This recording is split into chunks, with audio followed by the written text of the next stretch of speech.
안녕하십니까. 서울특별시의회 제285회 임시회 환경수자원위원회 의정활동 소식입니다. 초미세먼지가 연일 기승을 부리면서 수도권에서는 고농도 미세먼지 비상저감 조치 발령이 내려지는 날이 잦아지고 있는데요. 이에 대해 환경수자원위원회는 그동안 자동차에 제한돼 집중되었던 미세먼지 저감 대책에 대해 난방이나 발전 등으로 확대할 필요성을 제기하고 나섰습니다. 실제로 초미세먼지 주요 배출원으로 난방 발전이 자동차보다 높다는 연구조사 결과도 나와 있는데요. 미세먼지 저감을 위한 실효성 있는 대책 마련을 기대하면서 제285회 서울특별시의회 임시회 환경수자원위원회 의정활동 소식 지금부터 시작하겠습니다. 환경수자원위원회가 2월 22일부터 15일 동안 열린 제285회 임시회에서 소관부서에 대한 신년 업무 보고를 받고 각종 현안을 처리했습니다. 2019년도 처음 열린 회기에서 환경수자원위원회는 소관부서인 기후환경본부를 시작으로 서울에너지공사와 상수도 사업본부, 한강사업본부와 푸른도시국, 서울대공원에 대한 업무 보고와 사업 진행 상황을 점검하고 관련 예산 전용 상황과 조례안을 심의했습니다. 임시회 기간 동안 심의 검토된 조례안은 서울특별시 자원순환 기본조례안을 비롯해 서울특별시 도시공원 조례 일부 개정 조례안 등 모두 10개 안입니다. 주요 사업에 대해서는 현장 방문도 이루어졌습니다. 2월 26일에는 영등포 아리수 정수센터와 월드컵 대교 공사 현장을 방문했고 3월 5일에는 5월 정식 개원을 앞둔 서울식물원을 방문해 준비 상황을 점검했습니다.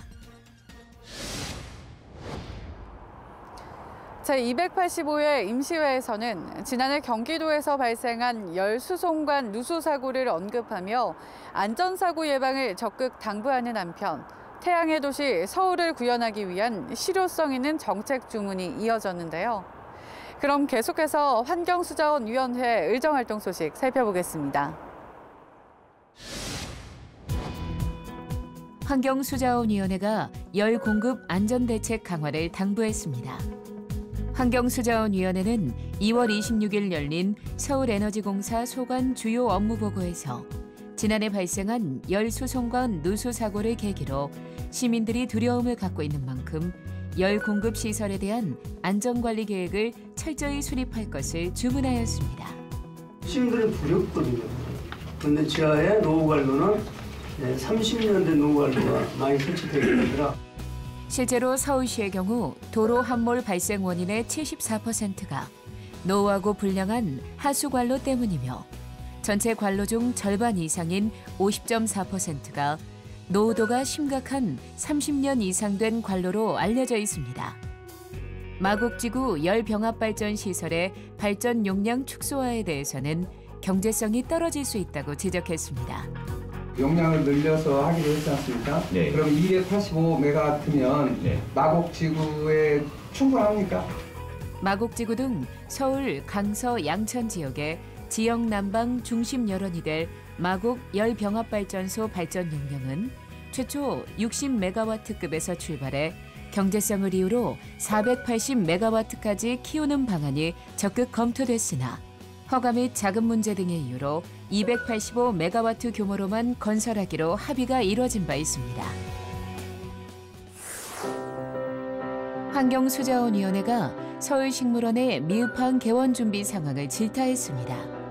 환경수자원위원회는 지난 3월 5일 5월 정식 개원을 앞두고 임시 개방 중인 서울식물원을 현장 방문해 수목 생육 상태, 부대시설 설치 상태, 편익시설 운영 사항을 점검하는 한편 공사가 완료되지 않은 시점에서 이뤄진 무리한 개원과 활기를 잃은 식재식물에 대한 관리 부실을 지적했습니다. 전반적인 느낌은 이런 느낌을 가졌어요. 왜 이렇게 완전하게 준비가 되지 않는 상태에서 시급하고 조급하게 이걸 오프닝했을까? 서울식물원은 개원을 앞두고 온실 내부 배수 급수 시설에 부분적인 하자가 발생하는 등 추가 보완 공사가 이뤄진 바 있습니다. 함께 운영 중인 식물도서관에 대해서는 도서 종류가 다양하지 못한 부분을 지적하며 추가적인 도서 구매를 통해 도서관다운 면모를 갖춰주기를 주문했습니다. 도서관에 상당히 많은 기회들을 하고 왔는데 조금 약간 실망스러웠습니다. 그러니까 8,000여 종의 도서와 도서를 구비해 놓으셨다고 했는데 너무 헐렁했고. 아울러 환경수자원위원회는 5월 정식 개장 이전까지 이용자들의 민원을 직접 듣고 시설을 개선해주기를 주문하는 등 면밀한 개원 준비를 통해 시민들의 기대를 충족시키는 시설로 운영해줄 것을 당부했습니다. 재난 수준의 미세먼지가 연일 계속되면서 시민들의 마스크 착용이 일상이 되고 있지만 이 마스크에도 빈부격차가 있다는 불만이 나오고 있습니다. 미세먼지 마스크 단가 자체가 높고 성능에 따라 비용도 천차만별이기 때문인데요. 서울시 의회가 서민들을 위한 마스크 지원에 나섰습니다. 자세한 내용 함께 보시죠.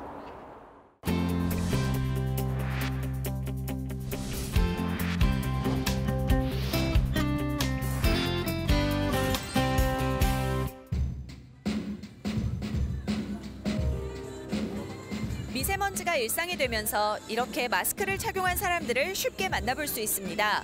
하지만 미세먼지 경보 발령에도 마스크조차 착용할 수 없는 분들도 많습니다. 어느덧 미세먼지를 막기 위한 마스크가 생필품이 되고 있지만 이 마스크에도 빈부격차가 있다고 합니다. 마스크도 살리니까 좀 비싸고 그래서. 문제는 비용입니다. 한 장에 1,000원대의 마스크부터 인터넷 쇼핑몰에서는 수십만 원이나 되는 고가의 마스크가 등장했다고 하는데요. 최소 비용인 1,000원을 기준으로 4인 가족의 예를 들면 한 달에 8만 원 정도 지출이 됩니다. 매일매일은 못 바꿔요. 너무 비싸가지고 네. 이틀을 쓰든 3일을 쓰든 이 정도 쓰고 있어요.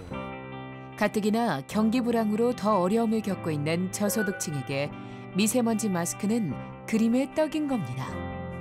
이런 가운데 제285회 서울시의회에서 어린이, 노인 등 미세먼지 취약계층과 함께 저소득층에게 보건용 마스크를 지원하는 내용을 담은 서울특별시 미세먼지 저감 및 관리에 관한 조례 일부 개정안이 통과되었습니다.